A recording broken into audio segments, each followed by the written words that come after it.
selamat pagi, selamat beraktivitas. Semoga hari ini jauh lebih baik daripada hari sebelumnya. Kita akan renungkan kebenaran firman. Kita baca di dalam Lukas pasal 15. Para pemungut cukai dan orang-orang berdosa biasanya datang kepada Yesus untuk mendengar Dia. Maka bersungut-sungutlah orang-orang Farisi dan ahli-ahli Taurat, katanya, ia menerima orang-orang berdosa dan makan bersama-sama dengan mereka. Lalu ia mengatakan perumpamaan ini kepada mereka, siapakah di antara kamu yang mempunyai 100 ekor domba? Dan jikalau ia kehilangan seekor di antaranya, tidak meninggalkan yang 99 ekor di padang gurun dan pergi mencari yang sesat itu sampai ia menemukan. Dan kalau ia telah menemukannya, ia meletakkannya di atas bahunya dengan gembira. Dan setibanya di rumah, ia memanggil sahabat-sahabatnya dan tetangga-tetangganya, serta berkata kepada mereka, bersukacitalah bersama-sama dengan aku, sebab dombaku yang hilang itu telah kutemukan. Aku berkata kepadamu, demikian juga akan ada sukacita di surga karena satu orang berdosa yang bertobat, lebih daripada sukacita karena 99 orang benar yang tidak memerlukan pertobatan. Atau perempuan manakah yang mempunyai 10 dirham, dan jika ia kehilangan satu di antaranya, tidak menyalakan pelita dan menyapu rumah serta mencarinya dengan cermat sampai ia menemukannya. Dan kalau ia telah menemukannya, ia memanggil sahabat-sahabat dan tetangga-tetangganya serta berkata, bersukacitalah bersama-sama dengan aku, sebab dirhamku yang hilang itu telah kutemukan. Aku berkata kepadamu, demikian juga akan ada sukacita pada malaikat-malaikat Allah karena satu orang berdosa bertobat. Yesus berkata lagi, ada seorang yang mempunyai 2 anak laki-laki. Kata yang bungsu kepada ayahnya, Bapa, berikanlah kepadaku bagian harta milik kita yang menjadi hakku. Lalu ayahnya membagi-bagikan harta kekayaan itu di antara mereka. Beberapa hari kemudian anak bungsu itu menjual seluruh bagiannya itu, lalu pergi ke negeri yang jauh. Di sana ia memboroskan harta miliknya itu dengan hidup berpoya-poya. Setelah dihabiskannya semuanya, timbul bencana kelaparan di dalam negeri itu, dan ia pun mulai melarat.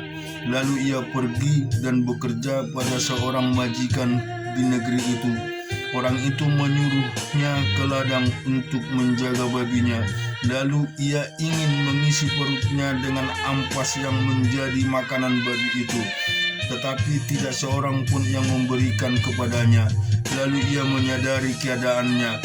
Katanya, betapa banyaknya orang upahan Bapakku yang berlimpah-limpah makanannya, tetapi aku di sini mati kelaparan. Aku akan bangkit, pergi kepada Bapakku dan berkata kepadanya, Bapa, aku telah berdosa terhadap sorga dan terhadap Bapa. Aku tidak layak lagi disebut anak Bapa. Jadikanlah aku sebagai salah seorang upahan Bapa. Maka bangkitlah ia dan pergi kepada bapaknya. Ketika ia masih jauh, ayahnya telah melihatnya. Lalu tergeraklah hatinya oleh belas kasihan. Ayahnya itu berlari mendapatkan dia, lalu merangkul dan mencium dia. Kata anak itu kepadanya, Bapa, aku telah berdosa terhadap sorga dan terhadap Bapa. Aku tidak layak lagi disebut anak Bapa. Tetapi ayah itu berkata kepada hamba-hambanya, lekaslah bawa kemari jubah yang terbaik, pakaikanlah itu kepadanya, dan kenakanlah cincin pada jari dan sepatu pada kakinya. Dan apabila anak lembu tambun, dan ambillah anak lembu tambun, sembelih dia saja dan marilah kita makan dan bersukacita, sebab anakku telah mati dan menjadi hidup kembali. Ia telah hilang dan didapat kembali. Maka mulailah mereka bersukacita. Tetapi anaknya yang sulung berada di ladang, dan ketika ia pulang dan dekat ke rumah, ia mendengar bunyi seruling dan nyanyian tari-tarian. Lalu ia memanggil salah seorang hamba dan bertanya,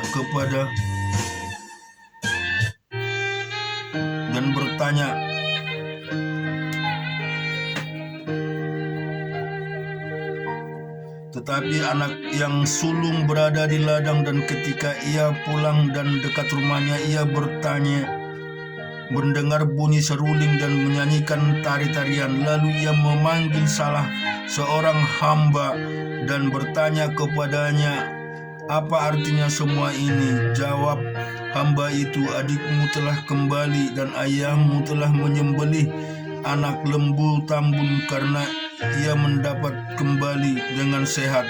Maka marahlah anak sulung itu dan ia tidak mau masuk. Lalu ayahnya keluar dan berbicara dengan dia. Tetapi ia menjawab ayahnya, katanya, "Telah bertahun-tahun aku melayani Bapa dan belum pernah aku mendengar perintah Bapa. Tetapi kepadaku belum pernah Bapa memberikan seekor anak kambing untuk bersukacita dengan sahabat-sahabatku. Tetapi baru saja datang anak Bapa yang telah memboroskan harta kekayaan Bapa bersama-sama dengan pelacur-pelacur.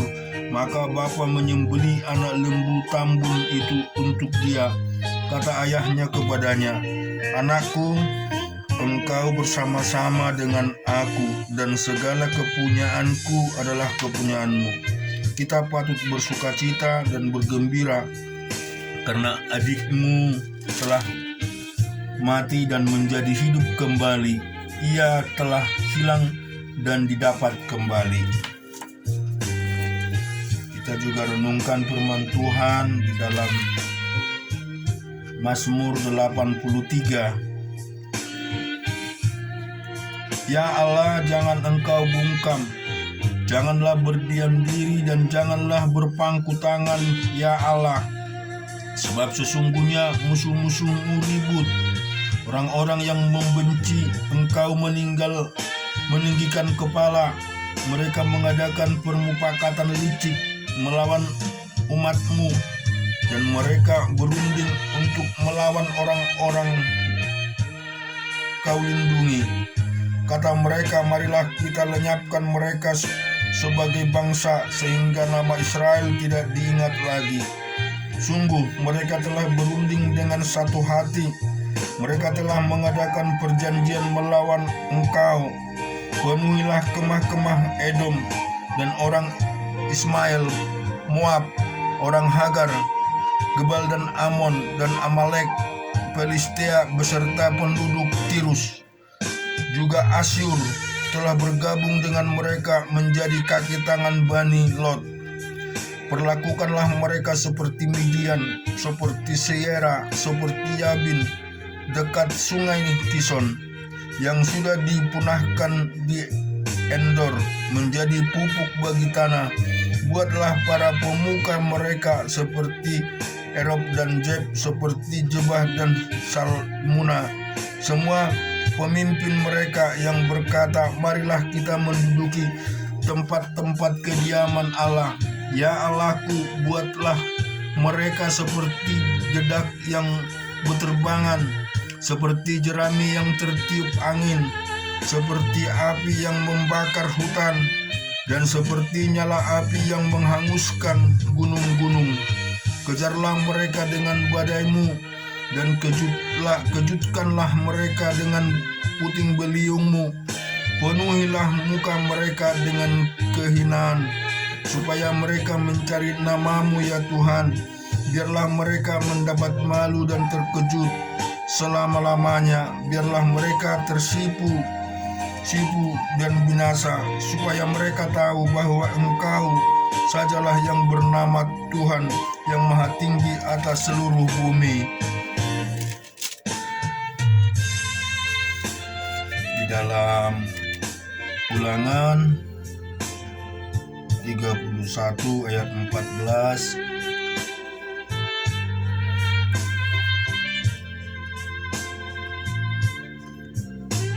Kemudian berfirman Tuhan kepada Musa, sesungguhnya sudah dekat waktunya bahwa engkau akan mati. Maka panggillah Yosua dan berdirilah bersama-sama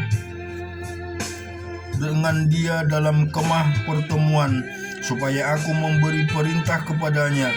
Lalu pergilah Musa dan Yosua berdiri dalam kemah pertemuan, dan Tuhan menampakkan diri di kemah itu dalam tiang awan, dan tiang awan itu berdiri pada pintu kemah. Tuhan berfirman kepada Musa, ketahuilah, engkau akan mendapat perhentian bersama-sama dengan nenek moyangmu, dan bangsa ini akan bangkit dan berzinah dengan mengikuti Allah asing yang ada di negeri kemana mereka akan masuk. Mereka akan meninggalkan aku dan mengingkari perjanjianku yang